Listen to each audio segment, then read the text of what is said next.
Namaskar, this is Akhilesh Bhargava. Welcome to Tit-Bits on Business and Finance with me. The finance minister in a recent interview was asked whether she was worried about the deteriorating situation of the Indian economy. It was pointed out to her that there has been an economic slowdown as reported by the IMF, World Bank, ADB, etc. That consumer demand has been going down and corporate profits have been muted. And she was asked, is she worried? And she said she was not really worried. To us, there have been signs of economic distress all around, and it was surprising that an FM said that she was not worried, but she was closely watching the situation. My mind said, what is it that will get her to be worried? And sadly, the answer has come in the disappearance of VG Siddhartha. VG Siddhartha has been the founder of Cafe Coffee Day, which ranks among the top 6 coffee chains in the world.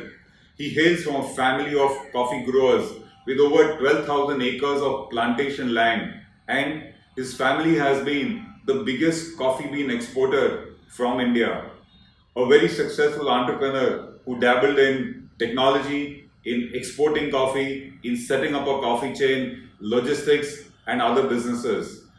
And he is said to have jumped off a bridge in the swollen Netravati river near Mangalore yesterday. What a sad occurrence if that is true. And while everybody has been guessing, oh, where has he disappeared? What must have happened? Comes a letter. A letter signed by him on 27th of July, narrating a sad story. And the sad story leads us to probably believe that he had jumped into the river that fateful evening. It is this letter which gives the sad, unfortunate state of affairs of the country and the insensitive system that we are into. Here is an entrepreneur who had been into business for the last 37 years, we thought very successfully. His companies created 50,000 jobs, a huge number by any measure. And as I said, he set up the 6th largest coffee chain in the world, which even Coca-Cola was eyeing to acquire at a reported price of about 8 to 10,000 crores.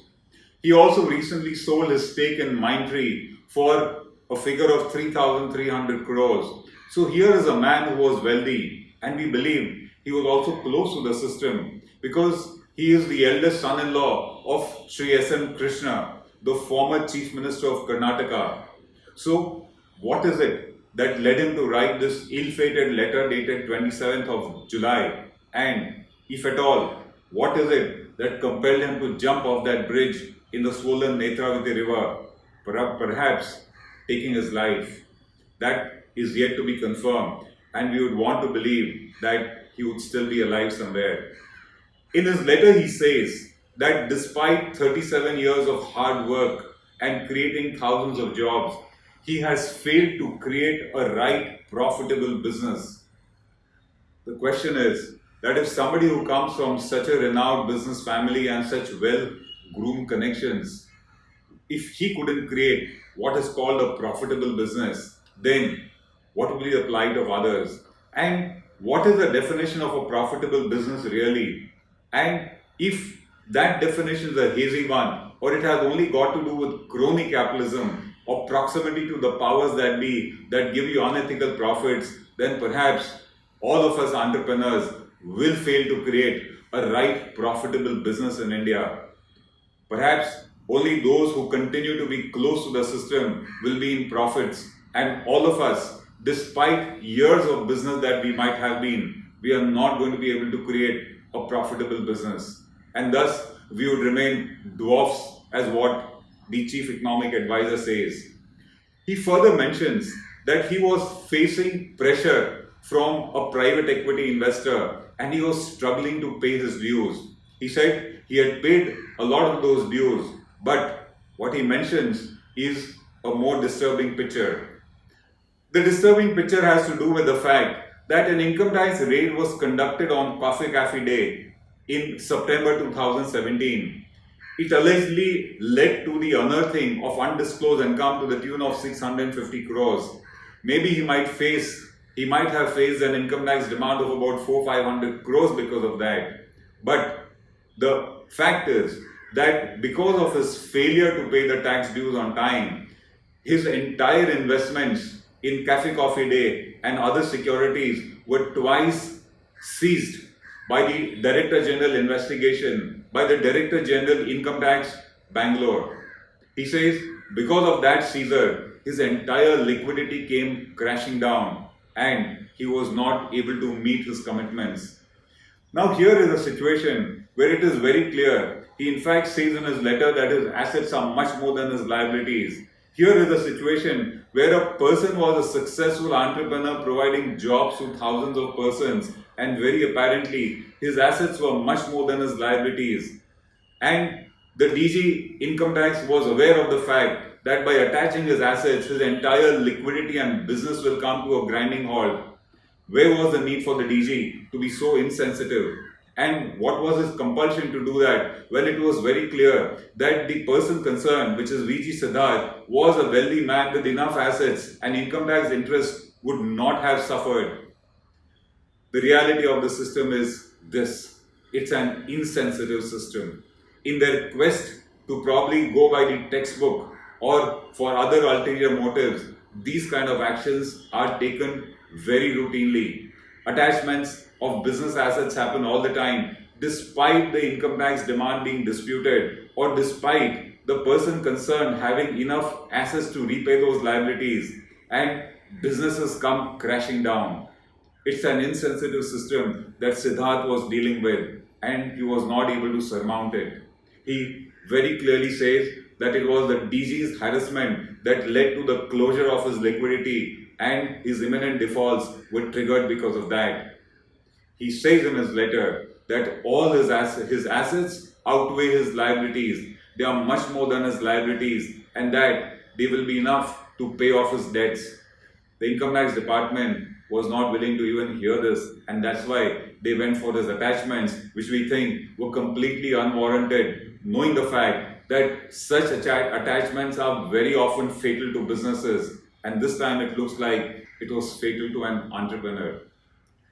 He mentions in his last letter, which is what it looks like, that his intention was not to cheat or mislead anybody, and he also begs forgiveness for having failed as an entrepreneur. What a sad situation.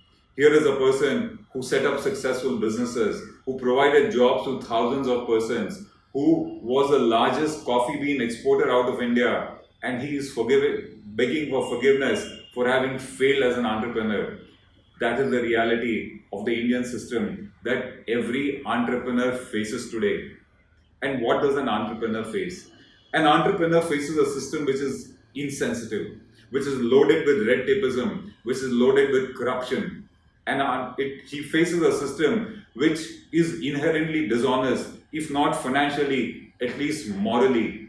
Did the DG income tax not know that he had assets far more than his liabilities, which is what looks to be even his dying declaration? Then why was the DG so insensitive, which led him to even attach assets and suffocate and close down his business?